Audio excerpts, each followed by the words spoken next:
मोठी घडामोड आहे। काल ही बातमी समोर आली होती की नीटचे पेपर पुन्हा होतील, नीटची परीक्षा रद्द झालेली आहे। या प्रकरणात आता एक अपडेट आहे, ही मोठी बातमी आहे। नीट पेपर फुटी प्रकरणामध्ये सीबीआयने शुभम खैरनारला अटक केलेली आहे। यानंतर नाशिक पोलिसांकडून शुभमचा ताबा घेत सीबीआयचं पथक मध्यरात्री मुंबईकडे रवाना झालं।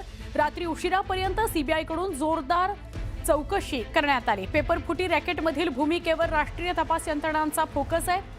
नाशिक कनेक्शनमुळे तपासाला नवे धागेदोरे मिळाले। स्थानिक तपासानंतर आता सीबीआयकडून देशव्यापी लिंकचा शोध सुरू आहे। शुभम खैरनारच्या चौकशीतून मोठे खुलासे होण्याची शक्यता आहे। शुभम खैरनारला काल ताब्यात घेण्यात आलं आणि त्यानंतर आज त्याला म्हणजे मध्यरात्री त्याला मुंबईमध्ये आणण्यात आलं। सीबीआयच्या अटकेत आहे सध्या आरोपी शुभम खैरनार। दरम्यान नीटची प्रश्नपत्रिका कशी काय फुटली ते आपण बघूयात। केरळमध्ये एमबीबीएसच्या विद्यार्थ्यानं राजस्थानमधील मित्राला पेपर पाठवला।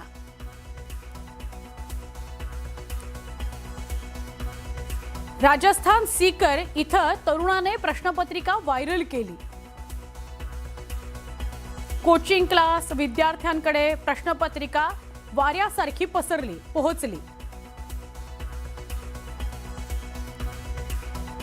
गेस पेपर नावानं 20,000 ते 25 लाखांपर्यंत त्याची ऑनलाईन विक्री झाली।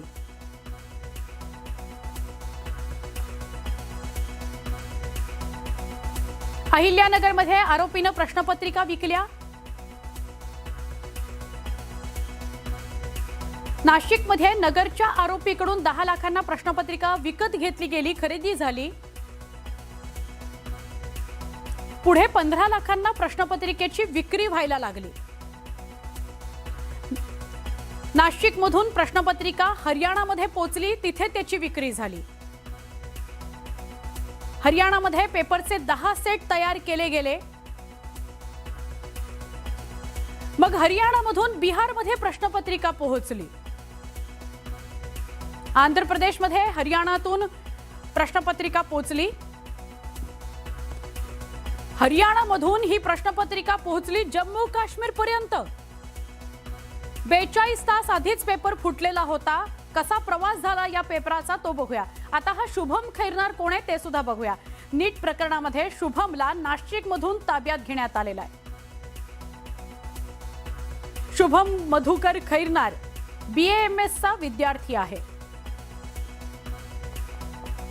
शुभम हा नाशिकमधील नांदगावचा राहणार आहे। शुभम खैरनारचं इंदिरानगर परिसरामध्ये वास्तव्य आहे, त्याचं घर आहे।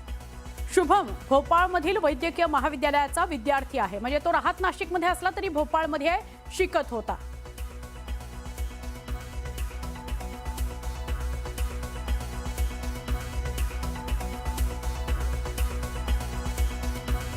नीट प्रकरणामध्ये शुभमला नाशिकमधून ताब्यात घेण्यात आलेला आहे। शुभम मधुकर खैरनार BAMS चा विद्यार्थी आहे।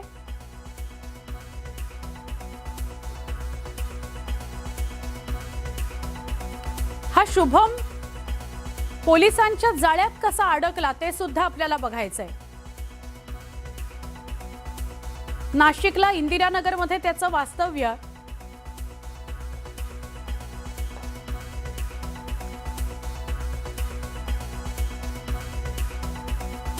शुभम भोपाळमधील वैद्यकीय महाविद्यालयाचा विद्यार्थी।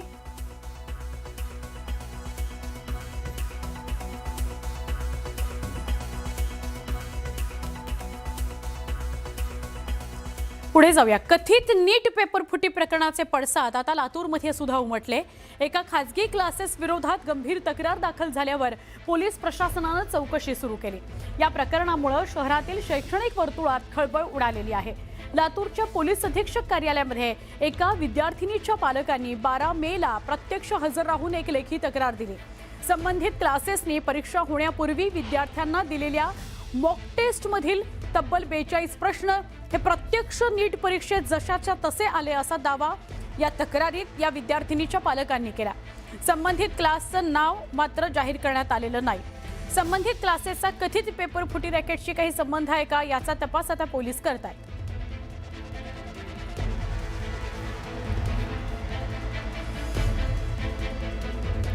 नीटची ही परीक्षा रद्द झाल्यानंतर विद्यार्थी आणि पालकांमध्ये संभ्रम आहे। राज्याच्या विविध भागांमधून लातूरमध्ये नीट परीक्षेच्या तयारीकरता पालक आले होते। त्यांनी तीव्र नाराजी नोंदवली। आता विद्यार्थ्यांना पुन्हा नव्याने तयारी करावी लागणार असल्याने मानसिक तणाव आणि आर्थिक भार वाढल्याची भावना पालकांनी व्यक्त केली। कशा पद्धतीने बघतेस तू एक्झाम दिली होतीस, किती तुझं टार्गेट होतं ना आता तुला पुन्हा एकदा या परीक्षेला सामोरं जावं लागलं? माझं टार्गेट एक्झॅक्टली तर 650+ होतं, पण हे पेपर लीक वगैरे हे काहीच एक्सपेक्टेड नव्हतं। बघायला गेलं तर आमची 2 वर्षाची मेहनत तर काय आता त्याला वर्थ इट नाहीये ते, पण आता आम्हाला डायरेक्ट शून्यापासून चालू करायला लागणार। पालक सुद्धा चिंतित आहेत की विद्यार्थ्यांनी आता पुन्हा एकदा परीक्षेला सामोरं जावं लागणार, काय वाटतंय? सर आता जे या म्हणजे 2 वर्ष मुलीने दिवस रात्र अतोनात प्रयत्न करून म्हणजे एकदम तिनं आता माझे शब्द सुद्धा फुटा नाही मला या अशी सिच्युएशन पाहून। मुलीने खूप दिवस रात्र प्रामाणिकपणे अभ्यास केला आणि असे शेवटच्या क्षणाला जर जिंकणारा माणूस तो जर हरून शेवटच्या नंबरवर येतो आणि परत त्याला पळायला लावता म्हणजे तो थकलेला असताना परत त्याला तेवढेच धाव रन करायचं आहे, तर या कंडिशन मध्ये ते विद्यार्थ्यांनी कसं हे करावं? हे सगळं ऐकून असं वाटतं की जर एनटीए ना आता पुढच्या वेळेस काही हे नाही निर्णय घेतले जर त्यांनी आणि कडक नाही कारवाई केली आहे तर मग पुढे जाऊन मला असं वाटतं की खरंच आमच्या मुलांना आम्ही डॉक्टर साठी पुढे पाठवावं की नाही असं आम्हाला विचार येते। कारण पॅरेंट्स जे असतात ते सगळं सोडून आले, आता सगळं आवरून आता वापस घरी गेले, त्यांना वापस यावं, वापस ऍडमिशन घ्यावं, ते पद्धत म्हणजे मेंटॅलिटीच राहत नाही मुलांची। आपण कितीही म्हणतो की नाही कर, पॉझिटिव्हली घे, हे कर, पण त्यांचा जो हे असतो ना एक क्रेज असतो की नाही आता आपल्याला करायचंच आहे कसंही करून, तो घरी गेल्याच्या नंतर वापस त्यांचं म्हणजे मूड तेवढा होत नाही जेवढं त्यांना मेहनत करायला पाहिजे। पण आहे ठीक आहे, पॉझिटिव्हली घ्यावंच लागणार आहे त्याच्यासाठी, कारण एवढ्या वर्षाची मेहनत आहे।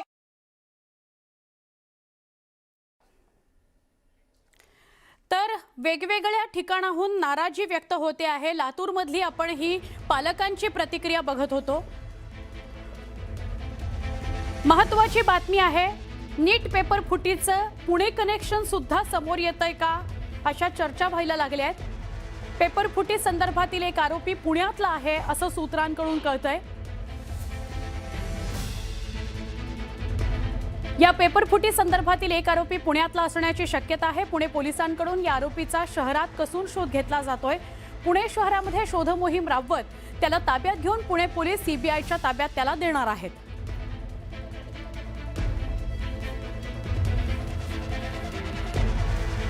देशातल्या विविध 200 ठिकाणी एटीएस आणि एनआयएचे छापे पडलेले आहेत। राज्यात 30 ते 40 ठिकाणी महाराष्ट्र दहशतवाद विरोधी पथक, एनआयए आणि दिल्ली स्पेशल सेल तसंच विविध तपास यंत्रणांचे छापे बघायला मिळत आहेत। राज्यात मुंबईमध्ये कुर्ला, कांदिवली, घाटकोपर, मानखुर्द आणि ठाणे जिल्ह्यामध्ये कल्याण, टिटवाळा, नालासोपारा, मीरा रोड या सगळ्या ठिकाणी यंत्रणांनी छापे टाकलेले आहेत। 200 पेक्षा अधिक ठिकाणी छापे टाकण्यात आलेले आहेत। राज्यात पुणे, नागपूर, नाशिक आणि इतर ठिकाणी छापा सत्र सुरू आहे।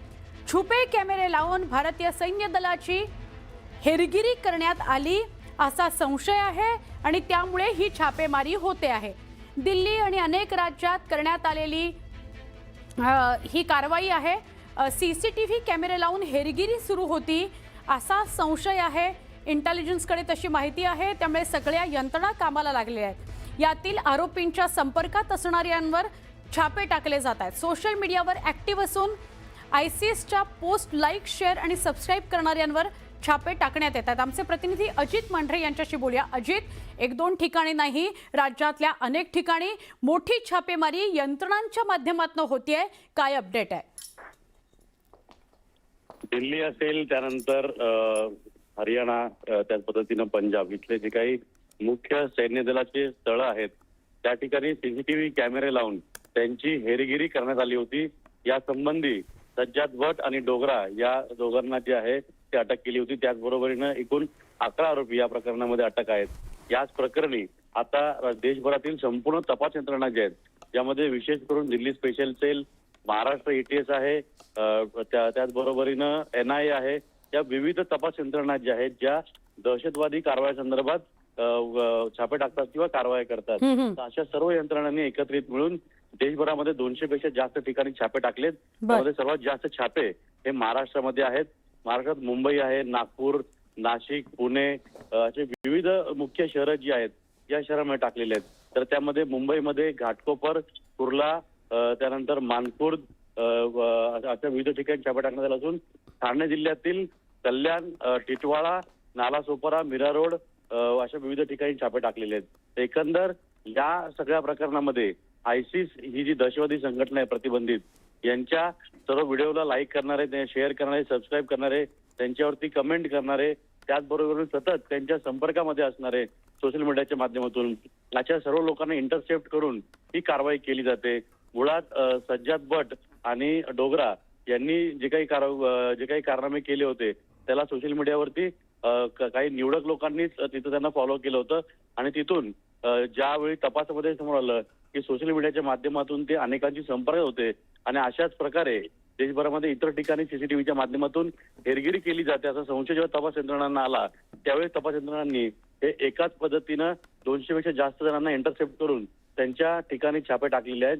ही आतापर्यंतची भारतातील या दहशतवादी कारवाई प्रकारची सर्वात मोठी कारवाई आहे, सर्वात मोठी छापा कारवाई आहे असं म्हटलं तरी वावगं ठरणार नाही.